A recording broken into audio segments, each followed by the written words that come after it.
The Hearthstone Key. Rain fell soft on the tiled roofs of Valoria, a city cradled between mountains and memory. Beneath a sapphire awning, Lyra sat cross-legged behind her table of cards, eyes like twilight. She was a tarot reader, one of the few who didn't read the future, but remembered it. People said her voice stirred forgotten truths, and her hands, when they laid down the cards, opened doors to destinies already written in the stars. That night, the hermit card leapt from the deck before she even touched it. Then the star. Then the tower reversed. The deck buzzed. Lyra blinked, heart thudding. From the alley behind the awning, a light shimmered, warm, soft, and golden.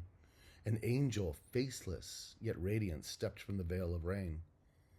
"You are chosen," the being whispered, not with words, but with understanding. "The Hearthstone Key is awakening. It must be found."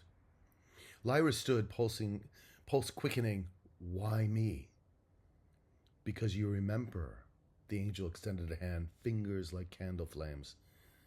"And because he waits." Before Lyra could speak, a sound split the sky, a roar, not of fear, but of knowing.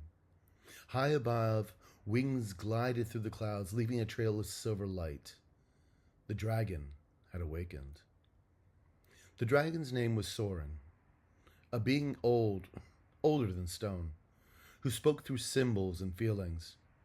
He lived beyond the mountains, amongst mist-wrapped cliffs that never saw sunlight. Yet Lyra knew him, not from dreams, but from before. They had journeyed once in another lifetime. She found him at dawn, perched on a cliff edge that hummed with memory. His scales shimmered like moonlight on water, and his eye held the cosmos. "You've come," he said without speaking. Lyra felt his presence in her chest, in the cards she kept close. "I need your guidance," she whispered. He nodded. "And you will have it, but the path is veiled." Soren stretched his wings and gestured with his snout toward the east. "You must follow the signs. But know this, the Hearthstone is just not hidden in the earth. It is buried in the hearts of men.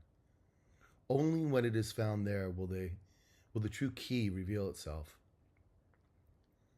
Lyra touched her deck. The cards fluttered at their own account. "Strength, judgment, the lovers," she gasped. "They're guides," she murmured. "Not just cards. They're beings."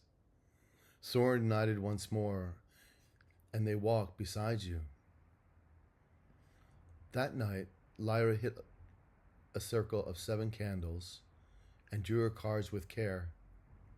The room filled with light, though no flame could account for it. They arrived one by one, 7 angelic guides, each as embodiment of a major arcana. The first was clad in armor, wings furled in shadow. "I'm justice," he said, and his voice rang like iron on stone. Next came a gentle one, veiled in blue and lavender light. "I am temperance," she whispered, the space between extremes. They stood around her, the high priestess with eyes veiled, the empress robed in vines, the sun radiant and laughing, death cloaked but kind, and the world spinning a glowing spear between his hands. "You must seek the place where the earth signs and sings its song." The empress said, "There lies the first clue." "An old temple," said the high priestess, "lost to maps but remembered by the wind." Lyra closed her eyes. She saw it, white stone, overgrown with ivy, deep in the emerald forest. Soren watched from the window, silent and ever-present. He was not part of the angelic ensemble, but he was their complement. Where they spoke in riddles, he breathed clarity. The emerald forest whispered at Lyra as Lyra entered. Each leaf shimmered with dew and memory. Soren flew above, silent as mist, his presence steady. And the angels did not walk here, but their light hovered at the edges of her sight. At the temple ruins, moss covered and half swallowed by time, Lyris laid her cards on the ground. They flared with golden fire.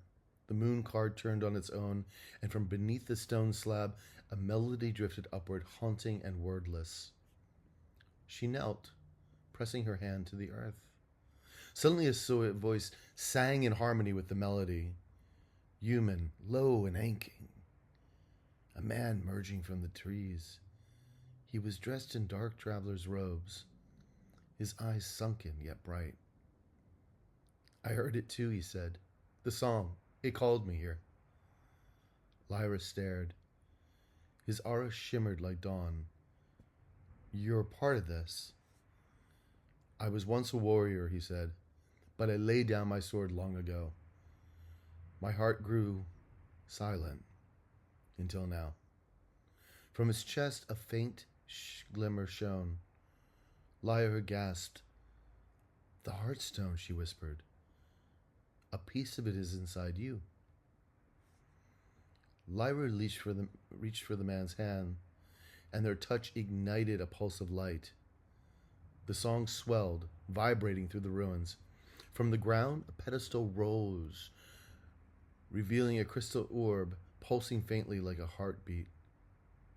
The angels appeared around them, brighter now. The key is not a stone, said the world. It is a catalyst. The more hearts it touches, the more it awakens, said Temperance. The man bowed his head. Then let it begin with me. He pressed his palm to the orb. It shattered, not in ruin, but release, becoming radiant.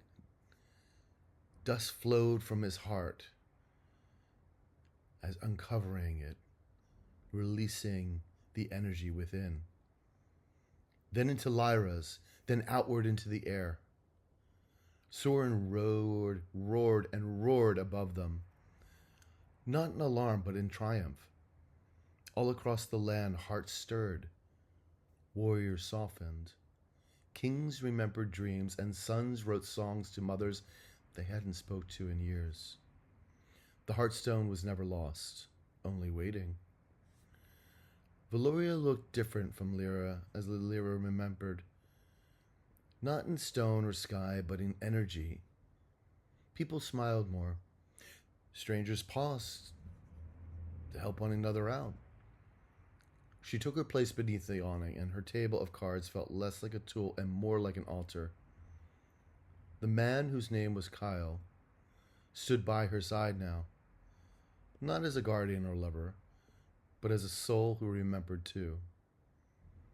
Soren came often, sometimes landing behind her booth in awe of the children, other times only leaving a trail of clouds to let her know he still flew. The angels had faded from view, but not from presence. Lyra felt them in each reading, each turn of a card. The world was awakening one heart at a time. And the Hearthstone Key, it was no longer hidden. It lived in kindness, in courage, in the courage to feel. And above all, in remembering that love was never something to be found. It was something to be unlocked. I hope you enjoyed this one. Talk soon.